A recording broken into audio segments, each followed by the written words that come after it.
and Mennonite churches as they experience, this is what they say, something like lightning courses through them in prayer, and they're miraculously healed.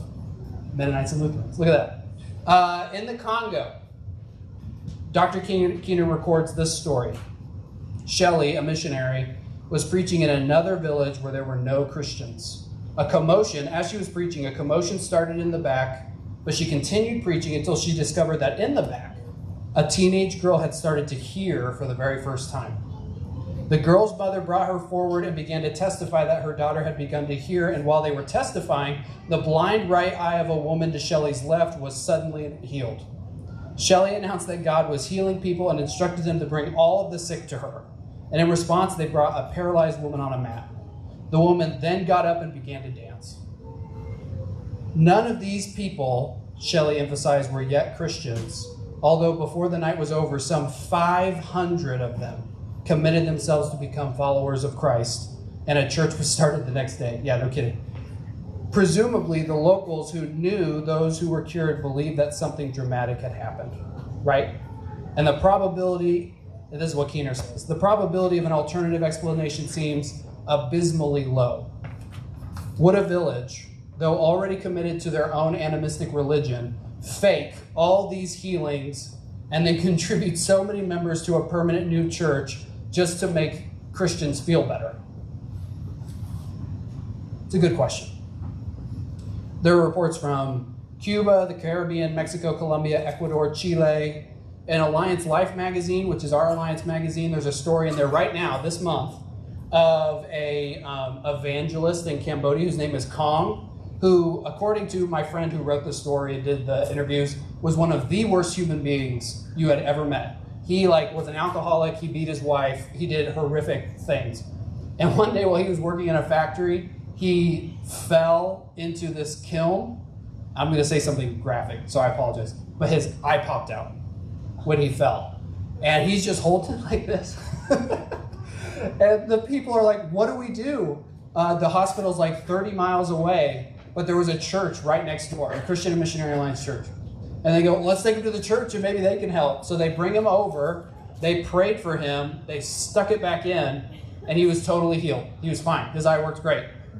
He converted to Jesus and led his entire village to Christ. And it's literally like a story in the Gospels. They converted both because of that story and because they knew he was such a horrible person before and he'd been totally transformed. It was like he was a new person. He's now planted 23 churches in northern Cambodia over the course of 3 years, just through his testimony and riding around on a little scooter, right? This is calm. And there is in America. There's a lot of stories from the West in America too. He records a story he found that was medically verifiable from a boy named Brad, who in 1984 suffered from an atrial septic defect, which means you have holes in your heart and they're bleeding. He was scheduled for surgery, and on the morning of, the doctor was able to show them 2 scans. One with a clear view from the day before of 2 big bleeding holes in Brad's heart, and then one without. When the doctor asked them if anything had happened overnight, his parents told him, well, we went to a prayer and healing service with the vineyard the night before, but we didn't think anything happened. So an agent from the insurance company later complained about the forms he received from the surgeon. He said, what is a spontaneous closure? And how do we cover this? And the doctor responded, it's a miracle. That's what I'm trying to articulate. This is the only way this is possible, is if something miraculous happened. Ed tried to explain it. Brad is now in his early 30s with a business and children of his own. He's never had any heart problems since his healing, right? There are tons of stories. People getting up from being proclaimed dead, including actually Dr. Keener's own sister-in-law who used to live in the Congo, who was bit by the most poisonous snake in her region of Africa, and they carried her on her back dead for 2 days to get back to their village. She was like 2 years old. And they just prayed for her for like 40 hours, and she got back up, right? And she's like, oh, I'm good to go, right? Slowly but surely. And then I think also of my friend Zach, who helped steward the Asbury outpouring that happened in Kentucky. And when I was texting him a couple of questions, he's like, dude, this is literally what would happen. We would lead somebody to Christ, and then we would stick them up on the ministry team, like at the altar that they had, and people would come who were sick, and this brand new Christian who'd literally known Jesus for 10 minutes would start praying for people, and people would be healed. He's like, I'm working with a basketball player right now who doesn't know what to do with the fact that he helped pull somebody out of a wheelchair. And he had known Jesus for maybe an hour at that point. These are things that are happening. It's remarkable. What's up? You know what kind of snake it was? I don't know what kind of snake it was, I'm sorry. I bet it was a king cobra. I think that's very likely. These are literally just a handful. If you just want the second volume to read the stories, do that. These are just a handful of modern day recountings. We have stories from every culture and every time period throughout history. Here, in recounting these stories, are the questions that Keener kind of poses to skeptics and to all of us, really. If these are all false, let's say they are, the hundreds and hundreds of stories he presents, let's say they're all false. What do they have to gain from lying so extensively about stories from which they gain absolutely nothing? So that's an interesting question to think about. And that might say, if that's our instinct, it might say more about us than it does about them. But then here's this question to skeptics. What reason do you have to seek to explain away such ideas, cases, or claims as false? Like, what is your stake in the game to make you want to do that? And I was very convicted by that this week, to be honest. This is what I found myself thinking. Wouldn't I want to live in a world where things like this are possible? Like, if I had my own choice, wouldn't that be the choice that I make, to live in a world like that? Wouldn't I want the God of the universe to personally invest in such a way that things that are totally outside the scope of my imagination or expectation or explanatory power happen if we ask for them to? Like, isn't that the world I would want to live in? What do I have to lose from investing in that? Well, here's what I have to lose. And it was pretty obvious as soon as I said it. I don't want to look dumb. Always. If you know me well at all, you know I don't want to look dumb. I don't want to be wrong, which is a form of that. But there's also, I don't want my view of reality to be wrong, maybe, is a little bit of that too. But on the whole, it's all just based on me. I don't have a strong reason to try to keep disproving that these things happen. In truth, I am also a skeptic because I grew up in the same world. And here's kind of the download that the Lord gave to me in terms of replying to Hume's ideas, right? Oh, is that what I want? Yeah. So his criticism, is there any present day evidence that an event like this, is there video artifacts and the like? If I, like Hume, need that, if I have to have that, then I can simply scrutinize and judge Jesus and God instead of choosing to trust him to do something I cannot. That's the posture I get to take. Well, I can just keep judging Christians, I can keep judging faith, I can keep judging God. Of well, he should have done this, or he did this wrong, or he's not doing what I want him to do. I can take my pain and my unmet expectations from life and blame him for them until he proves that he's worthy. Right? That's how this kind of plays out.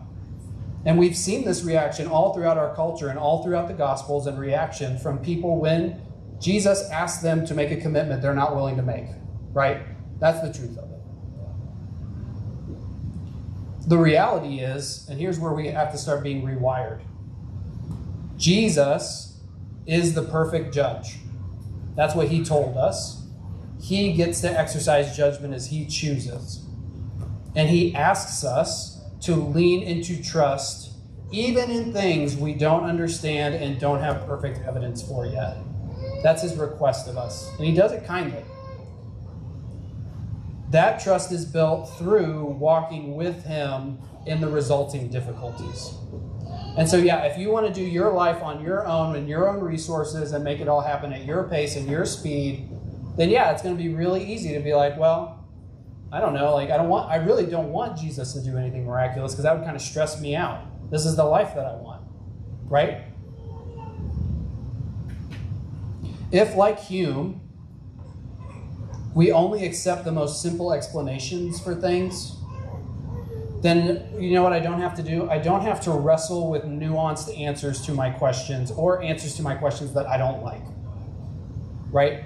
So I can copy the words of secular thinkers. Well, if God's all-powerful, but there's evil in the world, then he can't be good. It's simple as that. He's not worth worshiping, and he can't be real, right? That's like the prevailing, that's like the big problem of evil question, that the more you sit in, it just doesn't make sense. This has been the response of theologians and philosophers and even the priests of Jesus' day in the Gospels. This is what they are sitting in. The priests we've seen in this very passage, right? Well, the Lord isn't blessing us to raise someone from the dead. This dude's causing an uproar that's messing with our vibe. We got to kill him. That's our response. Here's the truth. Jesus knows and he even acknowledges that life is complex and hard, right? Does anyone think that life is hard? Have you ever had that thought before? Good news. It is, right? You don't have to be ashamed of that. If you've ever had that thought, then you're right. And Jesus said the same thing. Life is complex and it's hard. And that's why he came into an evil world with his personal presence of love to redeem it and experience it for himself. Right? This is the John 1:14. He came and tabernacled among us. He came and made his place among us. If I require the testimony of the miraculous to be adequate enough or recent enough for me, which is always subjective, then I can always just keep putting off processing my bad expectations of God into the future, into an imaginary future that doesn't exist. I can just keep procrastinating on doing the work that I need to do. Imagining that there's some day out there where it will be enough to make me want to change my stuff in my life, right? Then I'll know that God is real. Another way to say this in our culture is I'll move when God is spectacular enough to move me, right? Like when he does enough, then maybe I'll change. This is kind of how we think about things. Here's the truth. Like the disciples, Jesus is calling you into something spectacular and intense. And that's a life with him. It's literally the most spectacular life will become.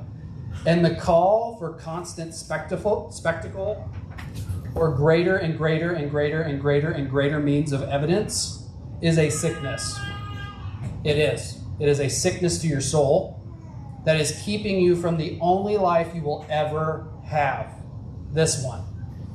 This is it. Jesus will come, and he has found you to invite you into something truly remarkable. And it's called the kingdom of God. Right? This is what he's invited you into. 2 more. We're almost done. If I have to, like Hume, this one's really tough. I had to really wrestle with this week. If I require that testimonies have to come from someone like me, or someone I respect enough, or someone that I find credible enough, as a member of a majority population in an advanced country with a huge superiority complex, America, then I never have to be faced with my own hubris, for one, right? That I'm prideful, so I can just keep doing that. And I never have to submit to a culture other than my own. Which is a pretty sweet deal, unless you follow Jesus, right? By the way things are trending in the U.S. in terms of faith participation, in 30 years, the majority of us will be in a church that's led by a non-white person. The vast majority of us will be, unless it's me. But seriously, like that is the way things are trending. Many of us will be going to Nigerian churches, and we'll be like, I don't know what is going on anymore, because that's how Nigerians feel when they come to all white American churches. That's the way things are moving. It's going to be awesome, but it's going to be pretty uncomfortable, right? The truth is, Jesus came to call all people to himself out of his love for creation. Because what we anticipate in eternity is surrounding a throne with every tribe and every tongue and every nation confessing that Jesus is Lord. That's the picture that Paul uses to describe what that will be like. And so if we can, or actually we must, we have to learn to do this.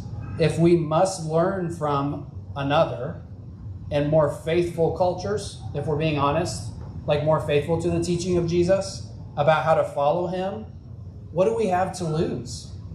That sounds actually like a pretty sweet deal, except that I don't want to. Right? That's the gig. Here's the last thing. That miracles and competing religions cancel each other out. If that's true, or if I believe that in some way, then here's what that allows me to do. I never really have to commit to anything. Right? It's pretty sweet. It's pretty nice. I never have to give my full yes to Jesus as the one who defines the way in front of me. I never have to do it. I can choose limbo or apathy or however you want to say it, or a participation that really costs me nothing but my words. That's where I get to sit. And the truth is, and this you might think this is controversial, but Jesus is remarkably generous. Like overwhelmingly generous. This one was perhaps the most convicting thing to me in all of my work this week, as opposed to me asking, why didn't Jesus heal this person or bring this person from the dead? Right? Because I grew up charismatic, guys. So we'd be praying for people all day, right? And this was my big thing. Why doesn't he do this? The Lord met me and he asked me, doesn't it seem amazing that anyone is healed at all? Like, is that not enough for you? And my honest answer was, no, it's not, right? But he's like, doesn't that seem super generous and super kind that literally anybody is healed at all?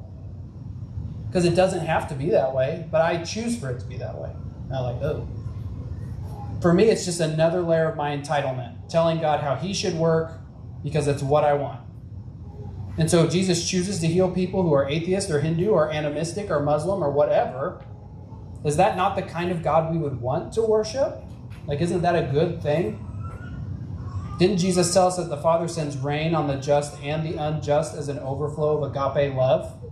Like, that seemed to be what he taught us in the Sermon on the Mount. And wouldn't that be a God you would really want to commit to, who's that generous, who's like that's into it? One that is kind even to those who reject him actively? That sounds awesome.